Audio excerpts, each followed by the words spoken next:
اللہ تبارک و تعالیٰ نے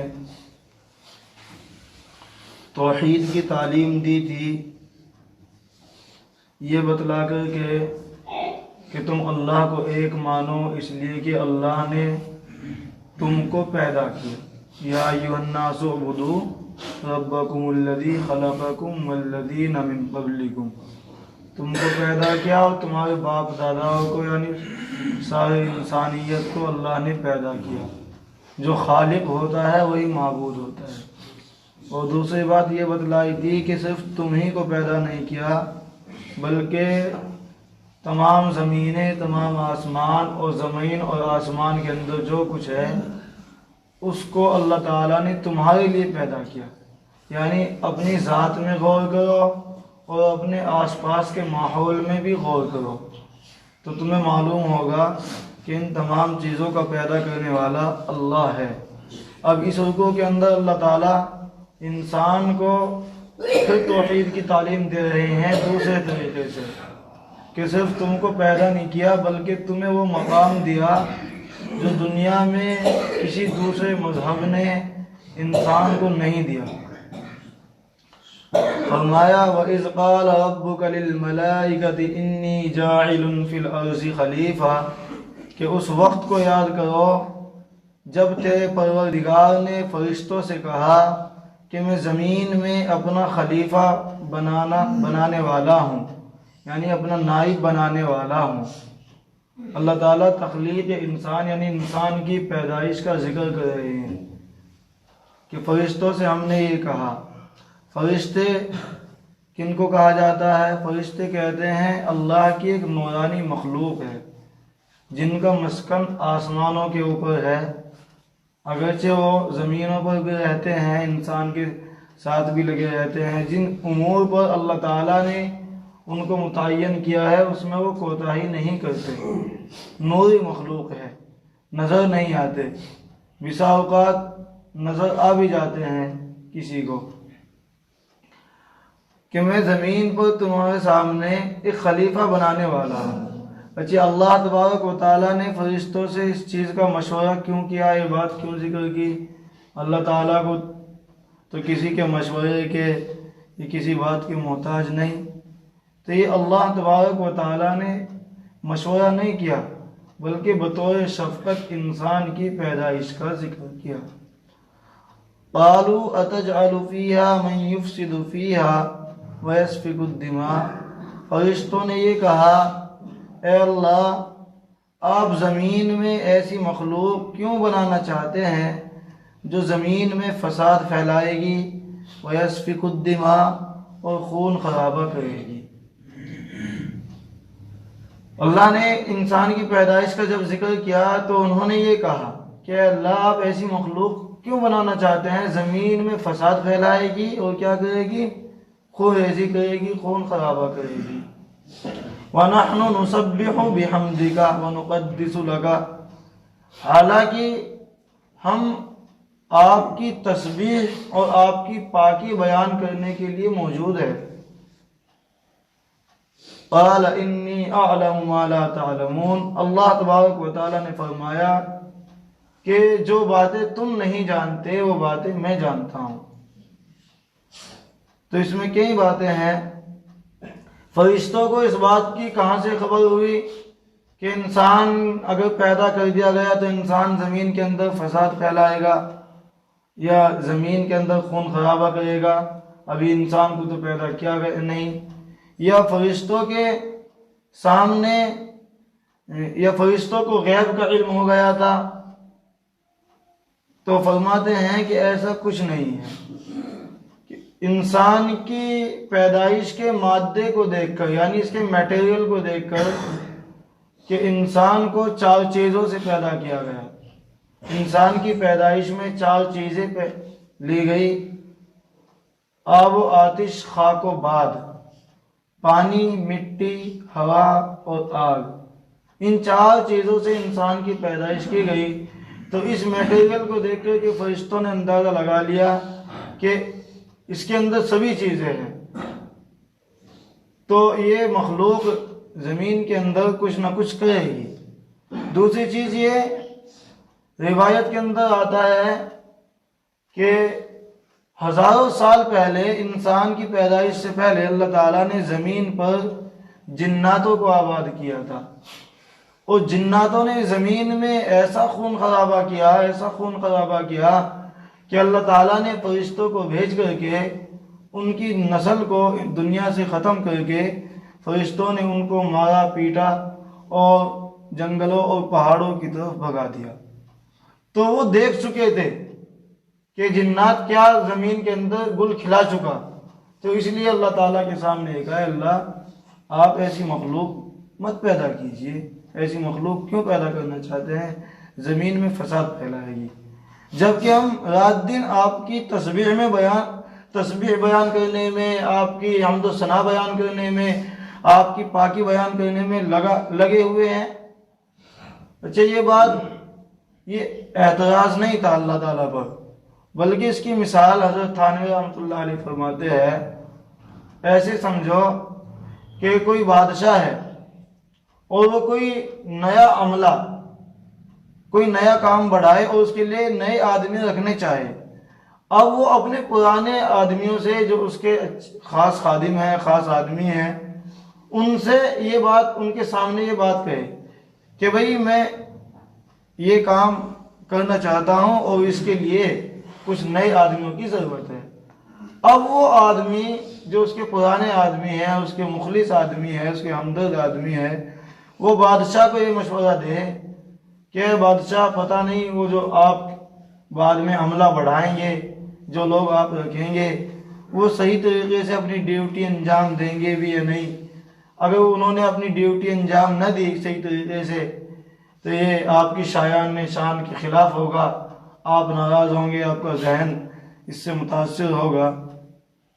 جب ہم جیسے خادم موجود ہے جو رات دن لگے ہوئے ہیں، آپ کے کسی کام سے منہ نہیں موڑتے، تو دوسرے لوگوں کو رکھنے کی کیا ضرورت ہے؟ تو یہ ایک اعتراض نہیں ہوتا، بلکہ ہمدردی کے طریقے سے یہ بات کہی جاتی ہے۔ فرشتوں نے بھی یہ بات کہی۔ اللہ تعالیٰ فرماتے ہیں نحن نسبح بحمدک ونقدس لک، اس میں فرشتوں کی حقیقت کو بیان کیا۔ فرشتے فرماتے ہیں کہ ہم آپ کی تسبیح میں، آپ کی پاکی میں لگے ہوئے ہیں۔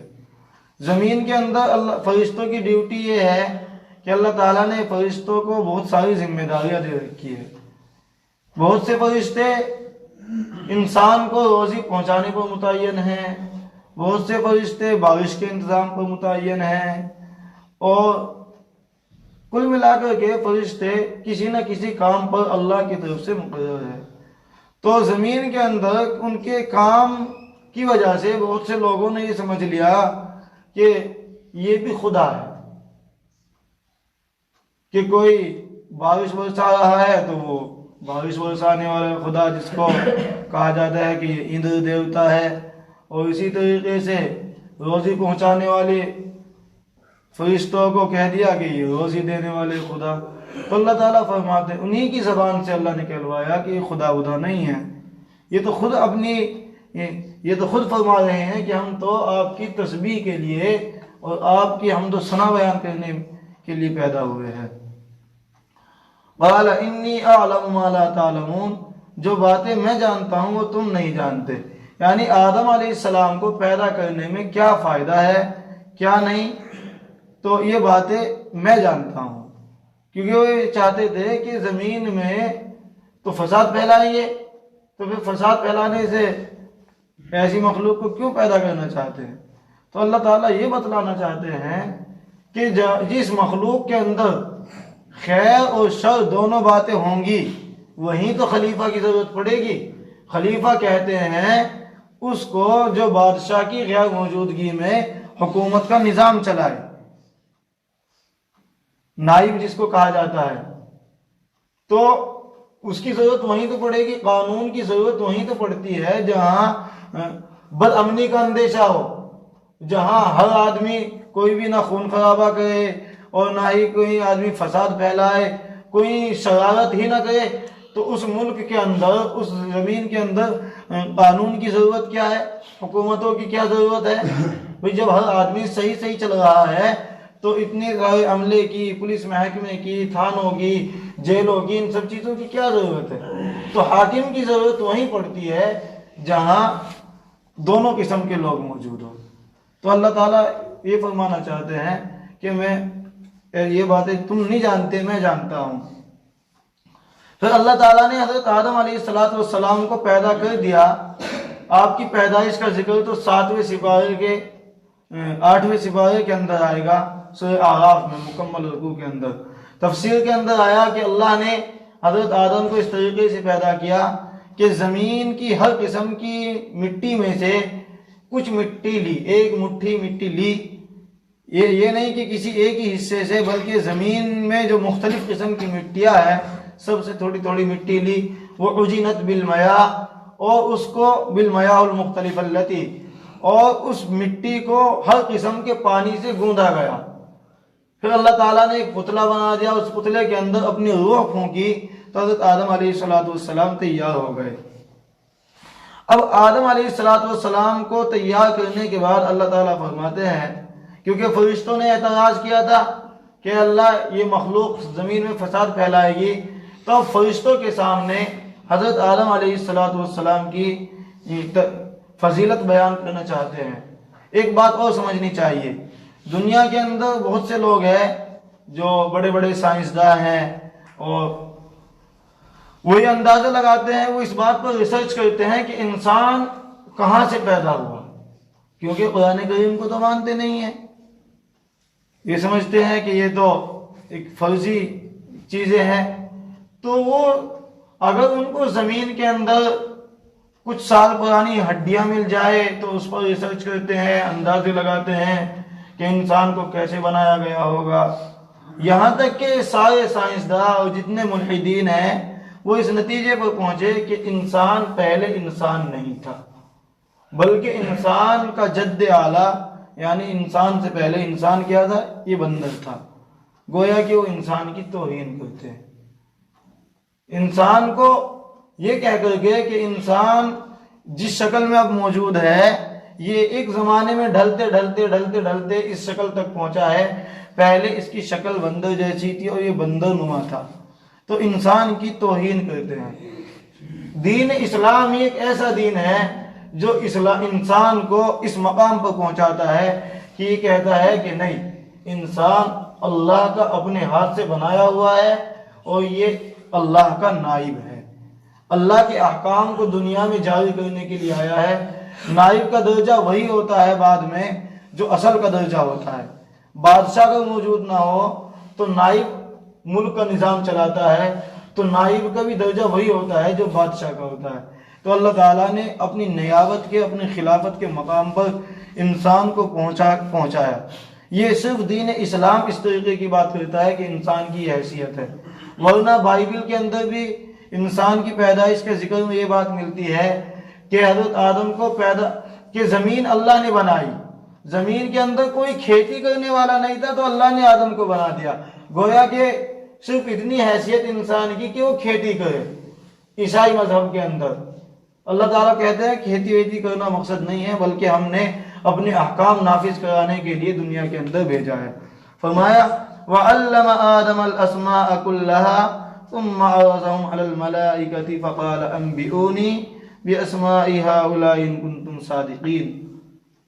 ہم نے آدم علیہ السلام کو تمام چیزوں کے نام سکھائے۔ دنیا کے اندر جتنی چیزیں پیدا کی اللہ تعالیٰ نے تمام چیزوں کے نام سکھائے۔ تفسیر کے اندر آیا حتی القسوة والقسیة، کہ اللہ تبارک و تعالیٰ نے حضرت آدم کو جو پیالی ہوتی ہے، پیالے ہوتے ہیں، ان چیزوں تک کے بھی نام سکھائے، اور یہاں تک کہ ڈوئی کا بھی نام سکھلایا، جس سے جو چمچہ وغیرہ ہوتا ہے۔ تمام چیزوں کا علم اللہ تعالیٰ نے انسان کو دیا۔ کیوں؟ اس سے ایک بات اور ثابت ہوئی، اللہ نے فرمایا کہ انسان کو خلیفہ بنائیں گے، تو زمین میں مسلمانوں کی کامیابی اور مسلمانوں کو خلافت اور اللہ کا کے حکم کا اگر بول بالا کرنا ہے تو اس کے لیے اللہ تعالیٰ نے سب سے پہلی بات یہ فرمائی، ہم نے انسان کو تعلیم دی۔ تعلیم کے بغیر انسان مسلمان اس دنیا کے اندر اللہ کے احکام نافذ نہیں کر سکتا۔ سب سے پہلی فضیلت اللہ تعالیٰ نے تعلیم ہی کی دی ہے کہ اگر ہم نے آدم علیہ السلام کو تمام چیزوں کی تعلیم دی، اگر آدم کے طریقے پر چل کر کے تعلیم حاصل کرو گے تو تم اللہ کے احکام زمین میں قائم کر سکتے ہو، ورنہ زمین میں تم خلافت یا اللہ کے احکام قائم نہیں کر سکتے۔ تو اس لیے یاد رکھنا چاہیے کہ سب سے زیادہ اہمیت اگر کسی چیز کی ہے تو وہ تعلیم کی ہے۔ تعلیم کے بارے میں، تعلیم ایک تو دنیاوی تعلیم ہے اور ایک دینی تعلیم ہے۔ اللہ کی خلافت جو قائم کی جا سکتی ہے وہ دینی تعلیم کے ذریعے سے، کیونکہ دنیاوی تعلیم تو در حقیقت ایک فن ہے جو انسان کو صرف کمانے اور کھانے کی بات کرتا، اس سے آگے کچھ بات نہیں کرتا۔ کوئی بھی انسان ہو دنیا کے اندر، چاہے کتنی اعلیٰ ڈگری حاصل کر رہا ہو، سب کا مقصد صرف یہی ہے کہ اس کی زندگی سیٹل ہو جائے اور وہ کھانے کمانے کے لیے اپنے پیروں پہ کھڑا ہو جائے۔ تو جس تعلیم کا مقصد دنیا کے اندر نوکر پیدا کرنا ہو تو وہاں صرف نوکر ہی پیدا ہوتے ہیں، اور جس تعلیم کا مقصد اللہ کا خلیفہ بنانا ہو تو پھر وہاں اللہ تبارک و تعالیٰ اس تعلیم کے ذریعے سے اپنے نظام کو درست کرتے ہیں۔ تو اسی لیے جب بھی دنیا کے اندر بہار آئی ہے اور مسلمانوں کا سنہری دور آیا ہے تو اس کے پیچھے تعلیم ہی کی اصل وجہ رہی ہے۔ ثم عرضهم على الملائکۃ، پھر اللہ تبارک و تعالیٰ نے ان تمام چیزوں کو جو دنیا کے اندر پیدا کی فرشتوں کے سامنے پیش کیا۔ فقال انبئونی باسماء هؤلاء ان کنتم صادقین، پھر اللہ تعالیٰ نے فرمایا کہ اب تم مجھے ان تمام چیزوں کے نام بتاؤ، ان کنتم صادقین، اگر تم اپنی بات میں سچے ہو۔ یعنی تم نے جو کہا تھا کہ اللہ تبارک و تعالیٰ کیوں ہم کافی ہے اور اللہ انسان کو کیوں پیدا کرنا چاہتے ہیں، اگر تم اس بات میں سچے ہو تو اب مجھے ان چیزوں کے نام بتاؤ، کیونکہ فرشتوں کو ان چیزوں کے نام معلوم نہیں تھے۔ حضرت آدم علیہ السلام کو اللہ نے یہ نام سکھلا دیے۔ قالوا سبحانک لا علم لنا الا ما علمتنا، فوراً اپنی غلطی کا فرشتوں کو احساس ہوا، فرمایا سبحانک، اے اللہ آپ کی ذات پاک۔ سبق یہ ملا کہ اگر کچھ خطا ہو جائے تو اپنی خطا کو فوراً مان لینا اور اللہ کے سامنے سر جھکا دینا چاہیے۔ لا علم لنا الا ما علمتنا، جو کچھ آپ نے ہم کو سکھلایا ہم اس کے علاوہ کچھ بھی نہیں جانتے، ہم تو صرف ان باتوں کو جانتے ہیں جو آپ نے ہمیں سکھلائی ہے، اس کے علاوہ ہم کچھ نہیں جانتے۔ انک انت العلیم الحکیم، کیونکہ آپ بلا شبہ علم کے اور حکمتوں کے مالک ہے، یعنی علم بھی آپ ہی کے پاس ہے، اور دنیا کے اندر جن چیزوں کا علم آدم کو سکھلایا ان کی کیا کیا حکمتیں ہیں، یہ بھی اس کا علم بھی کس کے پاس ہے؟ اللہ کے پاس ہے۔ قال یا آدم انبئهم باسمائهم، پھر اللہ تبارک و تعالیٰ نے آدم علیہ السلام سے فرمایا انبئهم باسمائهم، کہ ان تمام چیزوں کے نام بتاؤ، یعنی جو ہم نے تمام چیزیں پیدا کی ہے دنیا کے اندر ان کے نام بتاؤ۔ فلما انبأهم باسمائهم، جب حضرت آدم علیہ السلام نے ان تمام چیزوں کے نام بتا دیے، تمام چیزوں کے نام بھی بتا دیے اور کیا چیز کیا کام آتی ہے، ان کے فائدے بھی گنا دیے، فائدے اور نقصان، یعنی صرف نام ہی نام نہیں بتائے بلکہ تمام چیزوں کے فائدے اور نقصان بھی، ساری چیزوں کی حکمتیں بھی آدم علیہ السلام نے فرشتوں کے سامنے فٹافٹ بیان کر دی۔ قال الم اقل لكم انی اعلم غیب السماوات والارض، اللہ تعالیٰ فرماتے ہیں اے فرشتوں میں نے تم سے نہیں کہا تھا کہ میں زمین اور آسمان کے بھیدوں کو جانتا ہوں، زمین اور آسمان کے اندر جتنی بھی چیزیں ہیں، جتنے بھی بھید ہیں، وہ تمام کے تمام میں جانتا ہوں۔ وَأَعْلَمُ مَا تُبْدُونَ وَمَا كُنْتُمْ تَكْتُمُونَ، اور جو بات تم ظاہر کر رہے تھے اور جو بات تم چھپا رہے تھے میں ان تمام چیزوں کا علم رکھتا ہوں۔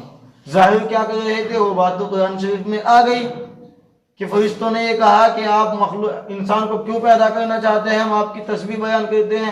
ایک بات دل کے اندر اور تھی فرشتوں کے، جس کو وہ ظاہر نہیں کر رہے تھے، وہ یہ کہتے تھے فرشتے، ان کے دل کے اندر یہ بات تھی کہ اللہ تبارک و تعالیٰ کوئی ایسی مخلوق پیدا نہیں کرے گا جو ہم سے زیادہ افضل ہو، جو ہم سے زیادہ اچھی ہو اور جس کا مقام ہم سے بڑا ہوا ہو. اس بات کو فرشتوں نے نہیں بتلایا اللہ کے سامنے.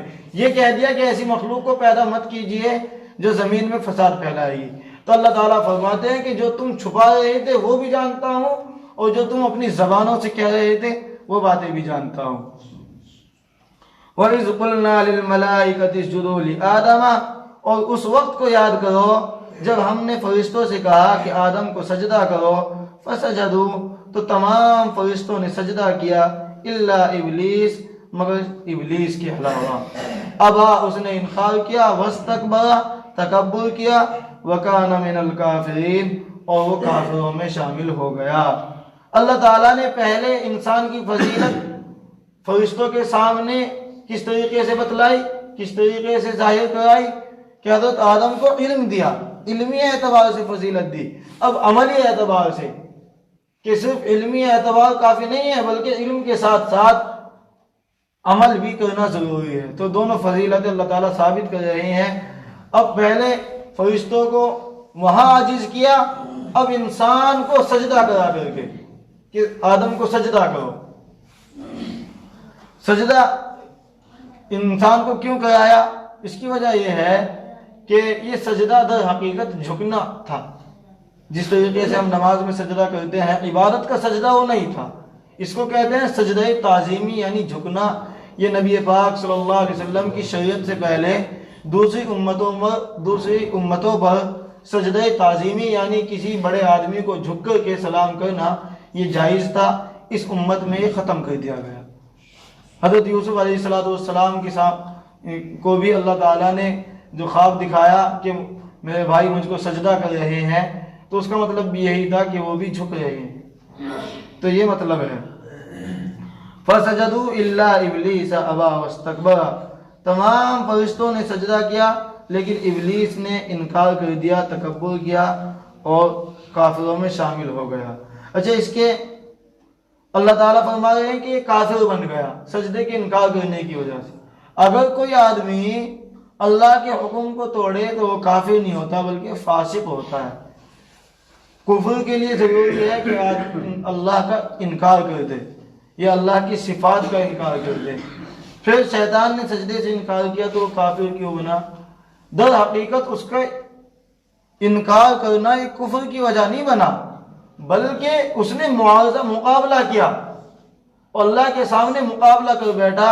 فرمایا, شیطان نے یہ کہا کہ آپ نے مجھ کو خلقتنی من نار و خلقتہ من طین, کہ آدم کو مٹی سے پیدا کیا اور مجھ کو کس چیز سے پیدا کیا؟ مجھ کو آگ سے پیدا کیا. اور آگ کی خاصیت یہ ہے کہ آگ اوپر کی جانب جاتی ہے, بلند ہوتی ہے, اور مٹی کی خاصیت یہ ہے کہ مٹی کو اگر چھوڑا جائے تو وہ نیچے کی جانب جاتی ہے. تو میں آدم سے بہتر ہوں. آپ کو یہ نہیں کرانا چاہیے کہ میں آدم کو سجدہ کروں, بلکہ یہ کرانا چاہیے تھا کہ آدم مجھے سجدہ کرے. تو اللہ تعالیٰ سے مقابلہ کر بیٹھا. اب مقابلہ کرنے کی وجہ سے اللہ تعالیٰ نے اس کو دھتکار دیا. وَقُلْنَا يَا آدَمُ اسْكُنْ أَنْتَ وَزَوْجُكَ الْجَنَّةَ, اور ہم نے کہا اے آدم تو اور تیری بیوی جنت کے اندر رہو. وَكُلَا مِنْهَا رَغَدًا حَيْثُ شِئْتُمَا, اور جہاں جی چاہے جتنا جی چاہے خوب جی بھر کے کھاؤ, جنت کی نعمتیں استعمال کرو. اللہ تعالیٰ فرما رہے ہیں کہ ہم نے آدم کو کہا کہ جنت کے اندر رہو. حضرت حوا کا ذکر نہیں کیا. حضرت حوا کا ذکر اس لیے نہیں کیا, اس سے دو مسئلے سمجھانے چاہتے ہیں. کہ ایک تو یہ کہ بیوی جو ہوتی ہے وہ شوہر کے تابع ہوتی ہے, یعنی کہ سکونت جو دی گئی, جو جنت کو جو گھر بتلایا گیا وہ آدم کا بتلایا گیا, اور آدم علیہ السلام کے ساتھ ماں حوا کو بھی اس میں داخل کیا گیا. مسئلہ یہ ہے کہ جو بیوی ہوتی ہے اس کے رہنے کے لیے مکان یہ شوہر کے اوپر فرض ہے, یہ اس کی ذمہ داری ہے. وہی اپنی بیوی کے لیے مکان کا انتظام کرے گا. اور دوسرا مسئلہ یہ ہے کہ بیوی اپنی مرضی سے نہیں رہ سکتی. جس مکان کے اندر شوہر اس کو رکھے وہ اسی میں ہی رہنا چاہیے. یہ دو مسئلے اس آیت سے سمجھ میں آتے ہیں۔ وَلَا تَقْرَبَا هَٰذِهِ الشَّجَرَةَ فَتَكُونَا مِنَ الظَّالِمِينَ، جنت میں چھوڑنے کے بعد، جنت میں پہنچانے کے بعد حضرت آدم کو اور حضرت حوا کو اللہ تعالیٰ نے ایک تنبیہ کر دی، ایک نصیحت بھی فرما دی کہ جنت کی نعمتیں خوب استعمال کرنا، لیکن اس درخت کے قریب بھی نہ جانا۔ اللہ تعالیٰ نے ایک درخت کی طرف اشارہ کر کے فرمایا کہ اس کے پاس مت جانا، کھانا تو دور کی بات، یعنی اس کو استعمال مت کرنا۔ فَتَكُونَا مِنَ الظَّالِمِينَ، ورنہ تو آپ ظالمی لوگوں میں شمار کیے جاؤ گے، ورنہ تو آپ نادانوں میں شمار ہوگے۔ وہ درخت کیا تھا؟ کیا تھا وہ درخت؟ قرآن کریم کے اندر، حدیث شریف کے اندر کہیں نہیں آیا کہ وہ کس چیز کا درخت تھا، اور نہ ہمیں کوشش کرنی چاہیے جس چیز کے بارے میں، جس کو قرآن نے جتنا بتلا دیا، حدیث شریف کے اندر جتنا بتلا دیا گیا، اس سے زیادہ ہمیں سمجھنے کی کوشش بھی نہیں کرنی چاہیے۔ ہمیں تو جو اہم کام ہے، اہم کام کیا ہے؟ دین کے مسائل، عبادت کے مسائل، ان کو جاننے کی کوشش کرنی چاہیے۔ اب بہت سے لوگ کہتے ہیں کہ گیہوں کا درخت تھا، ان چیزوں کے پیچھے پڑتے ہیں۔ قرآن شریف کہتا ہے یا ایھا الذین آمنوا لا تسألوا عن اشیاء ان تبد لکم تسؤکم، کہ تم ایسی چیزوں کے سوال مت کرو کہ اگر وہ تمہارے سامنے ظاہر کر دی جائے تو تم کو شرمندگی ہو۔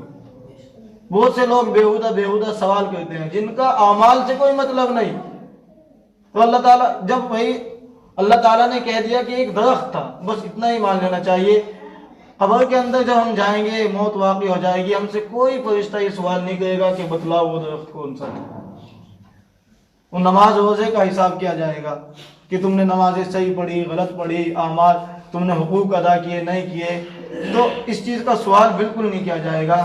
اس پر ایک لطیفہ یاد آیا، حضرت الاستاد رحمۃ اللہ علیہ نے ایک واقعہ سنایا کہ ایک بزرگ سے، بہت سے آدمی کی عادت ہوتی ہے کہ بلا وجہ سوال کرتا ہے، فالتو سوال کرتا ہے۔ ایک بزرگ سے کسی نے کہا کہ بتاؤ یہ زمین ہے، اس زمین کے نیچے کیا ہے؟ انہوں نے کہا کہ پانی۔ کہا کہ اس کے نیچے کیا ہے؟ کہ اس کے نیچے پھر زمین ہے۔ کہ اس کے نیچے کیا ہے؟ پھر پانی ہے، کیونکہ اللہ تعالیٰ نے 7 زمینیں بنائی ہیں، تو 7 چیزوں 7 مرتبہ تو وہ جواب دیتے رہے۔ پھر اس نے پھر کہا کہ اس کے نیچے کیا ہے؟ تو انہوں نے کہا کہ اس کے نیچے تیری ماں ہے، اپنی ماں کو تلاش کر لے وہاں جا کر کے۔ بھئی تو سوال کیے جا رہا ہے، کوئی فائدہ نہیں، تو بیہودہ سوال کرنے سے بچنا چاہیے۔ فَأَزَلَّهُمَا الشَّيْطَانُ عَنْهَا فَأَخْرَجَهُمَا مِمَّا كَانَا فِيهِ، پھر شیطان نے جنت سے حضرت آدم کو اور حضرت حوا کو ڈگمگا دیا۔ فَأَخْرَجَهُمَا مِمَّا كَانَا فِيهِ، اور جن نعمتوں کے اندر، جنت کی جن نعمتوں میں حضرت آدم اور حضرت حوا رہا کرتے تھے، ان کو نکال کر کے رہا، ان دونوں کو وہاں سے نکلوا دیا۔ اب ایک بات اور سمجھ میں آتی ہے کہ شیطان کو تو اللہ نے پہلے ہی دھتکار دیا، جب اس نے سجدہ نہیں کیا تو جنت کے اندر کہاں سے پہنچ گیا؟ کہ اس نے حضرت آدم کو، حضرت حوا کو بہکا دیا۔ وَقَاسَمَهُمَا إِنِّي لَكُمَا لَمِنَ النَّاصِحِينَ،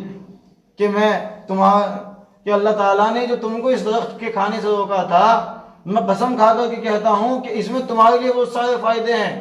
یہ شجر خلد ہے کہ یہ ایسا درخت ہے کہ اگر تم نے اس کو کھا لیا تو تم پر موت نہیں آئے گی۔ اس طریقے کی باتیں حضرت آدم کے سامنے، حضرت حوا کے سامنے وہ کرنے لگا، اور حضرت آدم اور حضرت حوا بھول گئے۔ فَنَسِيَ وَلَمْ نَجِدْ لَهُ عَزْمًا، اللہ تعالیٰ فرماتے ہیں کہ حضرت آدم بھول گئے تھے، ان سے جان بوجھ کر کی خطا نہیں کی تھی، بلکہ کیا ہوا؟ حضرت آدم بھول گئے کہ اللہ نے جو عہد لیا تھا کہ اس درخت کے قریب بھی نہ جانا، جب شیطان نے یہ فائدے گنانے شروع کیے تو حضرت آدم بھول گئے۔ اسی لیے بھول کو ان کی تمام اولاد میں اللہ نے پیدا کیا۔ ہم بھی بھول جاتے ہیں، سب بولتے ہیں، یہ اسی کا نتیجہ ہے کہ ہمارے باپ کے اندر یہ چیز تھی۔ تو شیطان کہاں سے پہنچا جنت کے اندر؟ تو قرآن کریم کے اندر اس بات کی کوئی صراحت نہیں ہے کہ شیطان نے رو درو یعنی فیس ٹو فیس باتیں کی ہو، یعنی سامنے سے ہی سمجھایا ہو۔ آج بھی انسان کو بہکاتا ہے شیطان، تو سامنے کہاں آتا ہے؟ تو شیطان نے دل کے اندر وسوسہ ڈالا ہوگا یہ تفسیر کے اندر آیا، ہو سکتا ہے کہ کوئی دوسری شکل بنا کر کے، کیونکہ جنات میں سے تو جنت کے اندر پہنچ گیا ہو، یہ باتیں ہیں۔ وَقُلْنَا اهْبِطُوا بَعْضُكُمْ لِبَعْضٍ عَدُوٌّ، ہم نے کہا کہ اب تم یہاں سے نکلو، آدم بھی، حوا بھی، شیطان بھی، اب تم جنت سے اترو۔ بَعْضُكُمْ لِبَعْضٍ عَدُوٌّ، تم میں سے ایک دوسرے کے دشمن ہوں گے، یعنی تم آپس میں ایک دوسرے کے کیا ہوگے؟ دشمن ہوں گے، یعنی انسان اور شیطان، یہ دشمنی اس دن سے شروع ہوئی تھی اور یہ دشمنی قیامت تلک جاری رہے گی۔ اب کوئی آدمی اگر دشمن کو دشمن نہ سمجھے، جس کی دشمنی اللہ تعالیٰ نے شروع کے دن ہی بتلا دی تھی کہ شیطان دشمن ہے، اور وہ دشمن کو دشمن نہ سمجھے، تو اس سے زیادہ مار کھانے والا اور نقصان اٹھانے والا کوئی بے وقوف ہی ہو سکتا ہے۔ ایک تو یہ ہے کہ آدمی دشمن دوست کی شکل بنا کر کے دشمن ہے، کہ آپس میں معلوم نہیں کہ دشمن کون ہے۔ اللہ تعالیٰ فرماتے ہیں، جگہ جگہ فرمایا کہ شیطان تمہارا دشمن ہے، اور اسی دن سے دشمن ہے، جس دن تم کو پیدا کیا گیا تھا اسی دن اس نے انکار کر دیا تھا۔ تو اللہ تعالیٰ نے پھر دوسری دشمنی کہاں دکھائی کہ تمہاری نعمتوں، جن نعمتوں کے اندر تمہارے باپ رہا کرتے تھے ان کو وہاں سے نکلوا دیا، تو اس کی دشمنی تو تمہارے سامنے آتی رہتی ہے، پھر بھی تم اس سے کیسے بہک جاتے ہو۔ وَلَكُمْ فِي الْأَرْضِ مُسْتَقَرٌّ وَمَتَاعٌ إِلَىٰ حِينٍ، اور ایک مدت تک، ایک زمانے تک زمین کے اندر تمہارے لیے ٹھہرنا اور زمین کی چیزوں سے فائدہ اٹھانا متعین کر دیا گیا ہے۔ اللہ تعالیٰ فرماتے ہیں ایک زمانے تک، یعنی کہ تم ہمیشہ ہمیشہ دنیا کے اندر نہیں رہ سکتے۔ اللہ تعالیٰ نے حضرت آدم علیہ السلام کو یہ کہہ کر کے بھیجا کہ ایک وقت تک فائدہ اٹھانا ہے۔ فَتَلَقَّىٰ آدَمُ مِن رَبِّهِ كَلِمَاتٍ فَتَابَ عَلَيْهِ، حضرت آدم علیہ السلام نے اپنے رب سے، اللہ تعالیٰ سے توبہ کے کچھ کلمات سیکھ لیے۔ تفسیر کے اندر آیا بڑی، جب اللہ تعالیٰ کی نافرمانی ہو گئی، حضرت آدم نے گیہوں اس درخت کو استعمال کر لیا جس کو منع کیا گیا تھا، تو اب اللہ تعالیٰ نے کہا، اللہ کا غصہ ظاہر ہوا کہ یہاں سے نکلو۔ اب حضرت آدم علیہ السلام شرمندہ ہوئے، اور آپ کو بہت زیادہ احساس ہوا کہ یہ کیا ہو گیا، اتنی بڑی غلطی ہو گئی۔ اور حضرت آدم توبہ کا طریقہ بھی نہیں جانتے تھے کہ اللہ سے معافی کیسے مانگنی ہے، تو اللہ تعالیٰ نے یہ مہربانی کی کہ حضرت آدم علیہ السلام کو معافی کے الفاظ بھی خود ہی سکھلائے، توبہ کا طریقہ بھی خود ہی سکھلا دیا۔ آیا ربنا ظلمنا انفسنا وَإِن لَّمْ تَغْفِرْ لَنَا وَتَرْحَمْنَا، اے اللہ، حضرت آدم نے یہ کہا کہ میں نے تو اپنی جان کے اوپر ظلم کر لیا، میں نے تو اپنے اوپر کیا کر لیا؟ ظلم کر لیا۔ وَإِن لَّمْ تَغْفِرْ لَنَا، اگر تو نے ہماری مغفرت نہ کی، وَتَرْحَمْنَا، ہمارے اوپر رحم نہ کیا، لَنَكُونَنَّ مِنَ الْخَاسِرِينَ، تو ہم تو نقصان والے ہو جائیں گے۔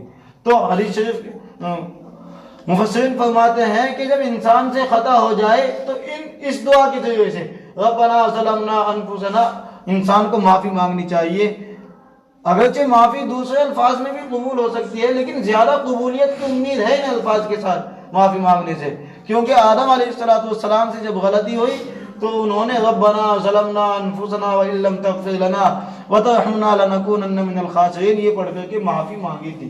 تو انسان سے کوئی خطا ہو جائے تو اس کو بھی فوراً ربنا ظلمنا انفسنا اس طریقے سے معافی مانگنی چاہیے۔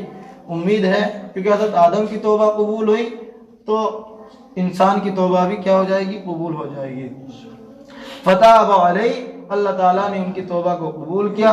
انہ هو التواب الرحیم، کیونکہ وہ بہت زیادہ رحم کرنے والا، بہت زیادہ توبہ قبول کرنے والا اور رحم کرنے والا ہے۔ قُلْنَا اهْبِطُوا مِنْهَا جَمِيعًا، اللہ تعالیٰ فرماتے ہیں کہ اب تم تمام کے تمام جنت سے نکلو۔ اچھا، جنت سے نکلنے کا حکم کیوں دیا گیا جب توبہ قبول ہو گئی؟ تو اس کی وجہ یہ ہے کہ جو درخت کھایا تھا اب اس کے اثر تو ظاہر ہوں گے، اور اس کی وجہ سے انسان کی فطرت ایسی ہو گئی تھی کہ اب وہ جنت میں رہنے کے قابل نہیں رہا تھا۔ اس کی مثال دیتے ہیں کہ اگر کوئی آدمی زہر پی لے، زہر پینا کیا ہے؟ خودکشی کرنا حرام ہے۔ زہر پینے کے فوراً بعد وہ توبہ کر لے تو توبہ تو قبول ہو جائے گی، اللہ تعالیٰ اس کی توبہ قبول کر لیں گے، لیکن زہر کا اثر تو جسم پر باقی رہے گا نا۔ اس کے اثرات زہر تو اپنا اثر دکھائے گا. تو حضرت آدم کی توبہ تو قبول ہو گئی، لیکن جو وہ درخت کھایا تھا اس کے اثرات سے اب انسان کے جسم میں اتنی ہمت نہ رہی، انسان کا جسم اتنا قابل نہیں رہا کہ وہ جنت کے اندر اس کو رکھا جا سکے. اللہ تعالیٰ فرماتے ہیں کہ اب یہاں سے نکلو، اور فَإِمَّا يَأْتِيَنَّكُم مِّنِّي هُدًى، پھر میری طرف سے تمہارے پاس ہدایت آئے گی.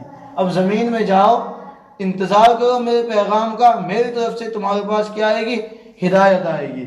فَمَن تَبِعَ هُدَايَ فَلَا خَوْفٌ عَلَيْهِمْ وَلَا هُمْ يَحْزَنُونَ، جو میری ہدایت کی، جو میری طرف سے ہدایت پہنچے گی اس کی پیروی کرے گا، اس کی اتباع کرے گا، فَلَا خَوْفٌ عَلَيْهِمْ، ان کے اوپر کوئی خوف نہیں ہوگا، انہیں کوئی ڈر نہیں ہوگا، وَلَا هُمْ يَحْزَنُونَ، اور نہ وہ لوگ غمگین ہوں گے.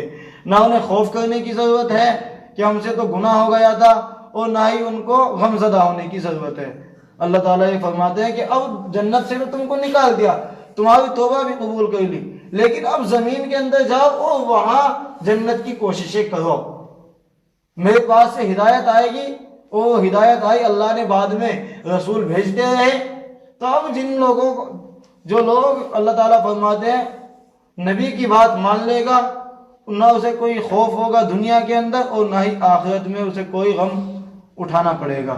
وَالَّذِينَ كَفَرُوا وَكَذَّبُوا بِآيَاتِنَا، اور وہ لوگ جنہوں نے کفر کیا یعنی انکار کر دیا، وَكَذَّبُوا بِآيَاتِنَا، اور ہماری آیتوں کو جھٹلا دیا، أُولَٰئِكَ أَصْحَابُ النَّارِ، یہی لوگ جہنمی ہیں، ہم فیہا خالدون، جس کے اندر وہ ہمیشہ ہمیشہ رہیں گے. تو اللہ تعالیٰ نے انسان کی پیدائش کا